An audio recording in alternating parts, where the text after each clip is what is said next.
Que vous connaissez, autant jeunesse, entre autres, c'est une de ses pierres angulaires de son œuvre. Et je suis très content de renouer avec Mathieu Fortin. Salut Mathieu!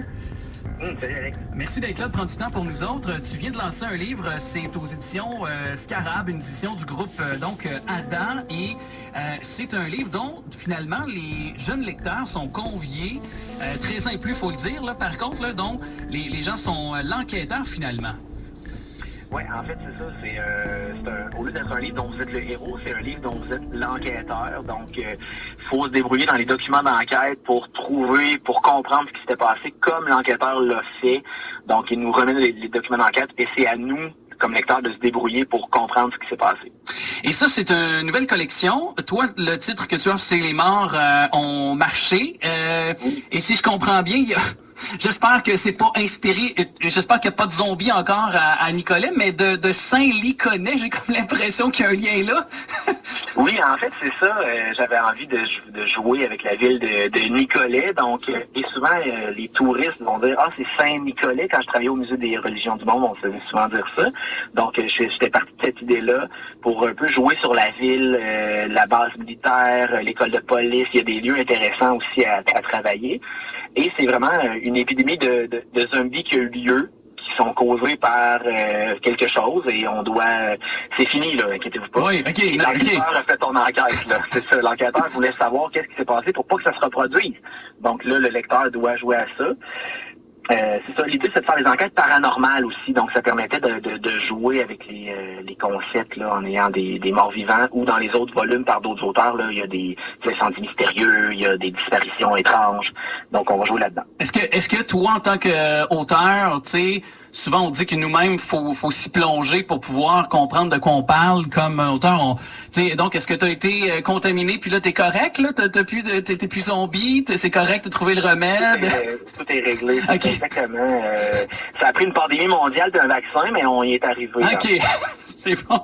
Non, mais est-ce que ça t'a un peu inspiré, la pandémie? Veux pas, ou... En fait, quand dans ma réécriture, j'ai peut-être un petit peu plus tenu compte du fait que, c'est ça, des fois on réagit différemment que ce qu'on avait fait dans la fiction.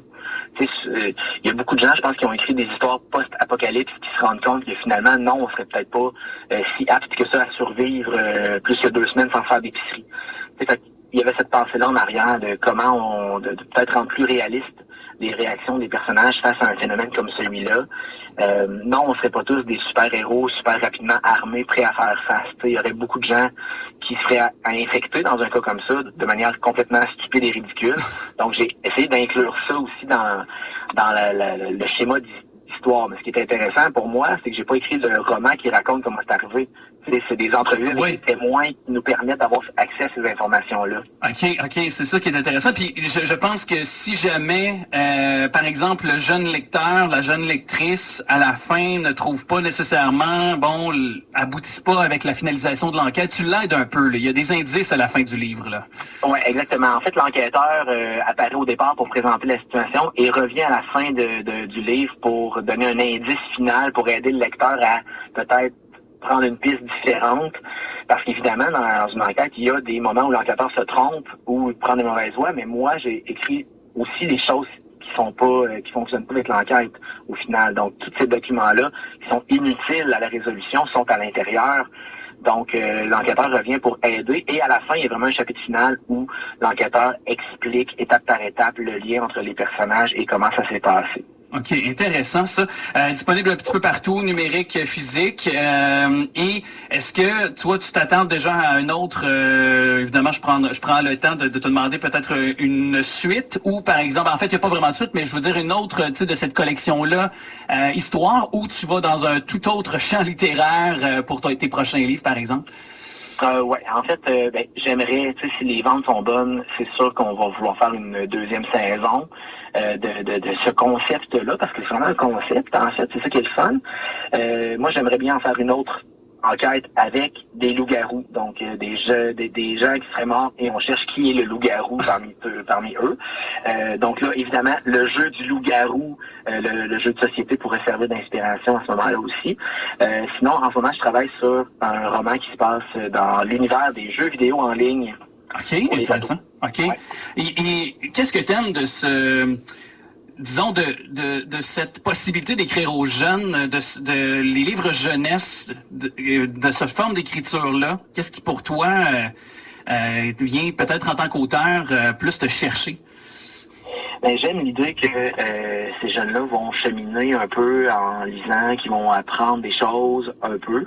Mais toujours avec les jeunes, c'est un public qui est intéressant parce que quand ils aiment beaucoup, ils sont passionnés et on soupçonne pas à quel point ils lisent, les jeunes. Ouais. On entend souvent le discours, les jeunes lisent pas. C'est tellement faux. En fait, ils supportent le milieu littéraire québécois comme clientèle, comme pas une, là, aussi. Et moi, ce que j'aime, c'est ça. Quand ils aiment. Mais quand ils aiment pas. Donc, il faut vraiment s'assurer de bien faire le travail. C'est une façon de raconter, moi, que j'aime. Et j'essaie d'écrire ce que moi, j'aurais voulu lire quand j'avais cet âge-là. Ah, c'est vrai. Donc, ouais, c'est ça. Ça me fait triper comme ado de 42 ans. Puis peut-être des fois, tu testes tes lectures sur tes enfants, toi, ou sont encore trop jeunes? Ou... sont un peu trop peureux, je dirais. Ah oui? C'est ça qui arrive, ouais, c'est ça. Mais non, j'ai quelques ados dans mon entourage de médias sociaux, entre autres, là, qui parfois répondent à des questions pour moi.